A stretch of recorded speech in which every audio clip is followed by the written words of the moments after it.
One vegan versus 20 meat eaters. This actually looks very interesting. Is eating meat unethical, or has the No, conversation? I'm sorry. I'm gonna start this off. All respect to vegans, but I genuinely would rather die than never eat meat again. I'm so serious, bro. I love me a cheeseburger. And moralized? I'm John Regalado, and for Jubilee Media, this is Surrounded, where one brave soul faces a room full of disagreeers. Today, we're diving headfirst into veganism, factory farming, and what it means to eat ethically. I'm here in the center with our featured guest, Dr. Jack Symes. Welcome to the show. Hey, thanks for having me. Are you ready to debate the circle? Okay. Sure. You know what? I'm gonna tell you guys my opinion first before we get into it to see if maybe one of the vegans who like debates with him changes my opinions. I think that would be fun. My opinion on this before we go into it is in life before humanity took over, literally in the animal kingdom, natural, out in the wild, animals eat each other to survive. That's just what happens. So why would we, just because we have like empathy and morals and we've taken over society or whatever, why would I go out of my way to never eat an animal? I feel like for us to stay healthy, we have to eat animals. A lot of people who are vegetarian and vegan, like a lot of those people, I've seen them in the short term. I see a lot of people who've done it in the short term.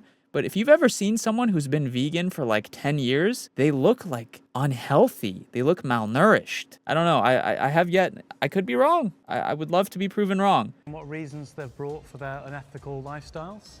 Are you all ready to bring your best arguments? All right, let's get into it.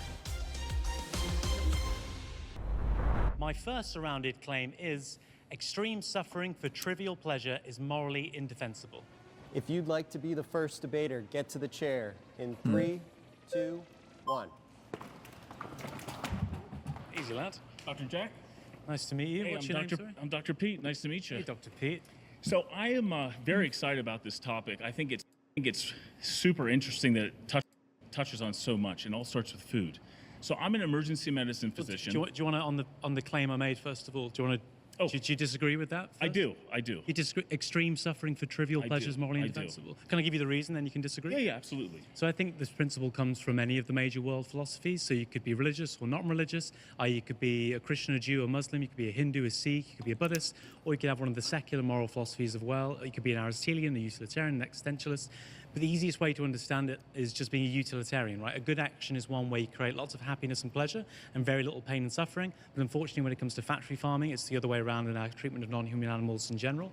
Quick example, and then I'll let you jump in. Please. A broiler chicken exists for 6 weeks. As soon as it's born, it has its beak clipped off with a guillotine. It's put in a cage so small it can't move. It's pumped full of food for 6 weeks straight. It's so fast that its organs fail, its legs break under its own weight. It goes blind because of the toxins in its own feces. And then it has its throat slit alongside 10,000 or so of its brothers and sisters. I think that's an extreme amount of pain and suffering for what is trivial pleasure, which is the taste on your lips. Would you agree? Well, I'll say that all of civilization is about chasing triviality. Oh, I thought this was one meat eater versus 20 vegans. It's one vegan versus 20 meat eaters. He said that there are certain chicken places where the chickens when they're born, their beaks are cut off and then they're put in a tiny cage. And I mean, yeah, that sucks. But see, the problem is he's using one extreme example, which his example is incorrect. Like his example is wrong, like morally wrong. Sure, I would prefer to eat chicken that's been like raised correctly or whatever, but I'm not gonna go vegan just because there's some factories that are shitty to them, you know?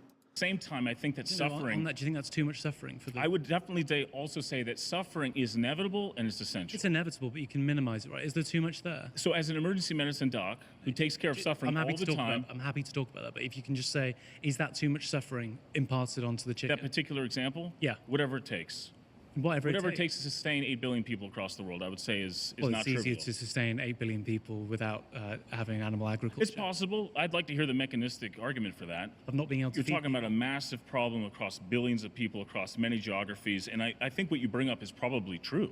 But at the same time, I don't think the solution to it is just either you're vegan or you're not. And what I mean to say is this about suffering, is that when you take care of people with strokes, heart attacks, domestic abuse, bear attacks, they're also violent predators that eat all sorts of things in addition to us. You know, you start to understand that there's two types of suffering. And I think that's the most important part. There's two kinds of Two types of suffering. There's senseless suffering and there's meaningful suffering. And I think what you have to understand is that when you can create meaning behind suffering, There's you gratuitous can suffering, that's the main thing. transform it. There's a necessary suffering. Is- And that's the vegan claim. I take veganism to be the practical, ethical rule to avoid products and practices that cause unnecessary suffering. So would you agree that if you can do something without the suffering, you ought to do it without the suffering? Yes or no? Are you against No, domestication if you of answer that, then livestock? I'm happy to respond. If you think you can do something without suffering, ought you do that? I don't think avoiding suffering is the highest good. What is the highest good? I've just told you that every major world highest good is philosophy. meaning. I've just told you every single major Yes. world religion The and only every commonality secular with major philosophy religions is that they're all thinks human that beings. extreme suffering They're all human beings that does deal not with justify inevitability. trivial pleasure. Can you name Yeah. one world philosophy that thinks that extreme suffering can justify trivial pleasure? I don't need to name a philosophy. I think what it is that in the ER, So it's just what in you- it's just how you reality, feel. It's just how you feel. when I'm taking care of people recently diagnosed with cancer or they have a child. This guy's talking, bro. I'm not gonna lie. This vegan guy's kind of cooking him, cause bro just keeps talking about him being a doctor. Like, can you shut the fuck up and talk about meat? Why don't you operate on my balls, buddy? In both these studies, it's found that you're likely to live significantly Yeah, you know what? This is making me hungry for a cheeseburger.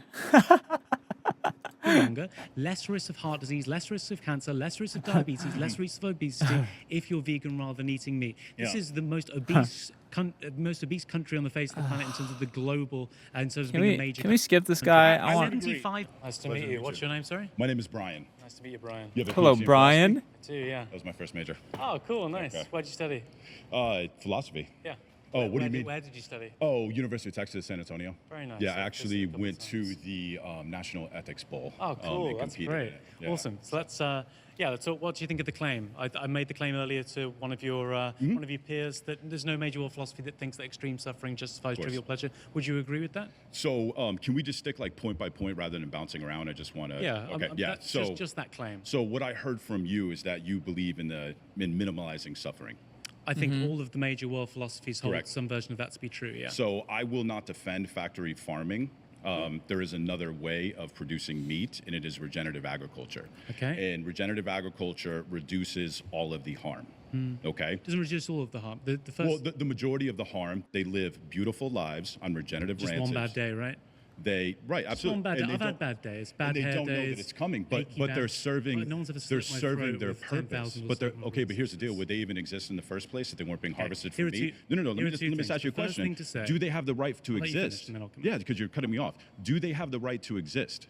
Well, Because here's the deal. If you're saying that we should not harvest them, then those animals are never going to exist. So I guarantee if they had consciousness and Right. you put them down and you said, here are the scenarios, finish, and then I'd you like to can respond. either exist and you can have one bad day and you can serve a purpose and you can have a beautiful life. You can make a positive contribution to the environment. would you be happy You if can make your a. purpose Can I was finish? to be Can I slaughtered? finish? Yeah, but you're taking a ball. Yeah, absolutely. I've heard the case. I want to So respond. when I die, I So want to be there's a few buried in the things that you soil said that are and I wrong. want to First thing to decompose say so that my is that carbon returns conscientious to farming grass. is a myth. The conscientious farming is a myth because You're not addressing my points. You are not addressing my points. You are deflecting because I literally not. backed you Oh into damn! a corner. Yo, Conscientious relax. What about all of the mice? There are What more- about all of Holy. the rabbits? 80% of all of soy is given to non-human animals. Ew, soy. Stop it is right there. given to The human soy beings. is I'll let grown you for the speak, so we'll oil. carry The on. soy is grown for the oil. So It the is literally overwhelming extracted. majority- Hannah The Ritchie leftover says- product is then fed to cattle. That is a You're not here for a manipulative discussion. statistic. Holy, bro, this guy has a big vein in his neck. Holy, that's like the vein on my. Go back to the soy. Go back to the soy. Go back to the soy. Yeah, Go I back am. to the soy. 75% reduction, according to Hannah Ritchie in 2022. She says that's our world in data. You get a 75% reduction in all agricultural land.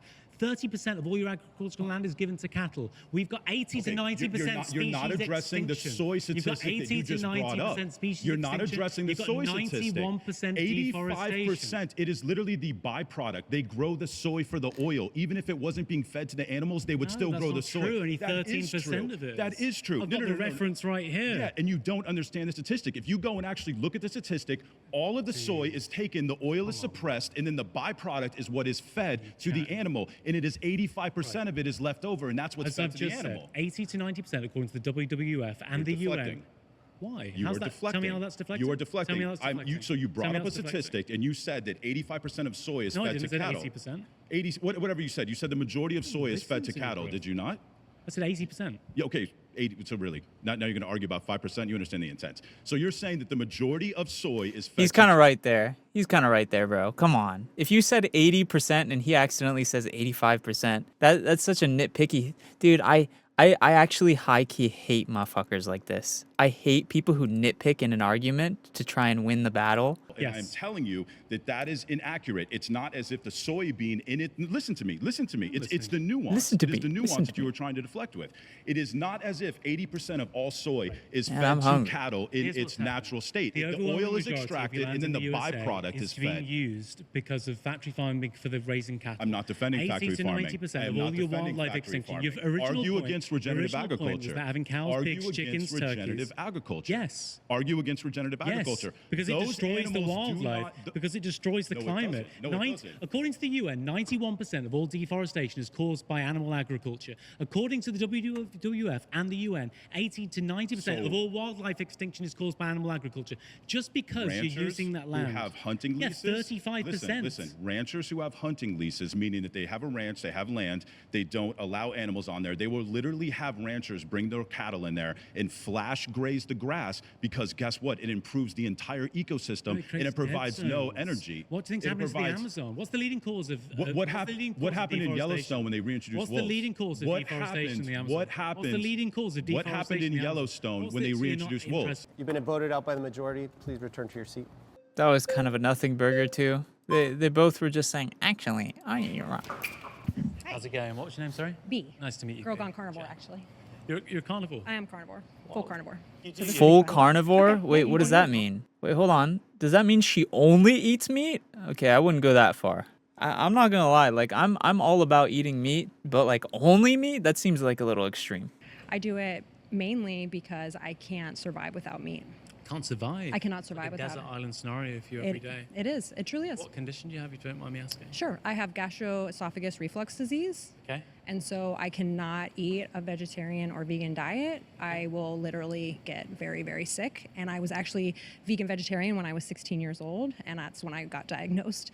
I've been on a journey. Thank you. You've seen dietitians, you've spoken to GPs, you've seen doctors. I've seen doctors, I've seen GPs. They've all put me on medications, and I was on medication for over 10 years that actually ended up depleting my vitamin D levels and put me in great amounts of depression.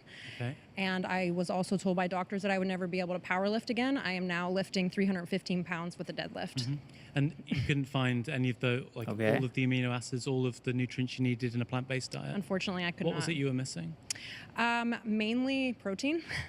I cannot consume enough protein from vegetation that I Okay. need to get it from meat. There's a study by Miguel Lopez, a big one yet last year in 2025 Journal of Sport Medicine, that looks at over 8,000 papers across protein intake and found there was no difference in terms of protein intake and upper body strength, lower body strength, and overall body strength. So I'm always surprised to meet somebody who says that this just doesn't work.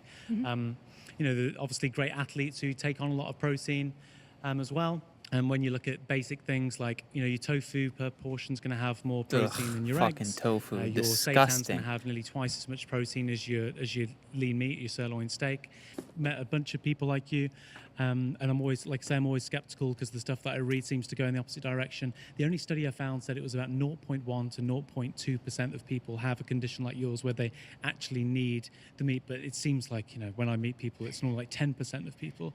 So I do find it hard to, just to be honest, I find it hard to believe just in general because I meet so many people that say things like this.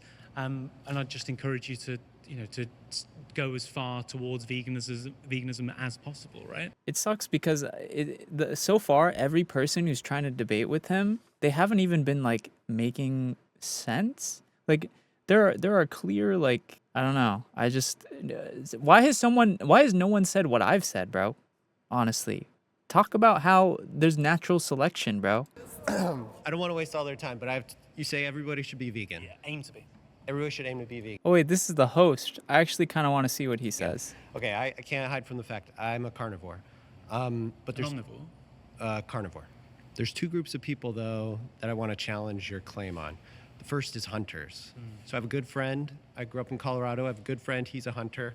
Probably one of the most ethical people I know. I could make the argument that people like him actually do quite a bit to minimize animal suffering because he doesn't participate in industrial farming. He kills his own meat. And he has made the argument to me that, taking an animal's life in the wild, you're sparing that animal from the worst death, a worse death that it will experience. Because when an animal dies in the wild, it's usually pretty ugly. It suffers a lot more. So he's reducing the suffering of animals. So I think you might be actually more aligned with hunters than you realize. I'm more aligned with hunters than the person who's engaging in factory farming or what they think is conscientious farming, for sure. Say, for example, I really liked having puppies. I love puppies. I'm a big dog lover myself. But having a dog, it's a handful. I love puppies. So at 11 months old, I sneak up behind my puppy and I slit its throat. Right. Oh. Kill it quickly. That'd be terrible.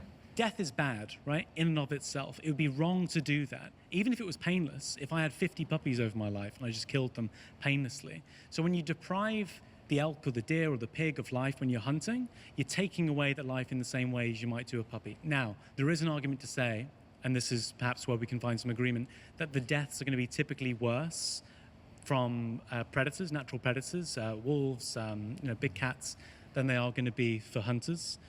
There are bad hunters too, but on the whole, you can probably expect to bleed out 30 seconds to a minute, average hunter when you're taking a shot with a rifle. Oh my God, bro, this is an hour long. I really don't want to see these guys get cooked for an hour. I think if I was to become vegan or vegetarian, if I was to stop eating meat or whatever, I could maybe do vegetarian. I could probably handle being a vegetarian for a week. You know what? I think it's also different because it's so hard because I've been fed meat since I was a baby. It'd be so hard for me to just stop eating meat out of nowhere. To be honest though, like I said, most of the arguments the meat eaters have made is really bad. My only arguments for continuing to be a meat eater is number one, it's delicious. And number two, people kill animals kill in the wild to eat meat.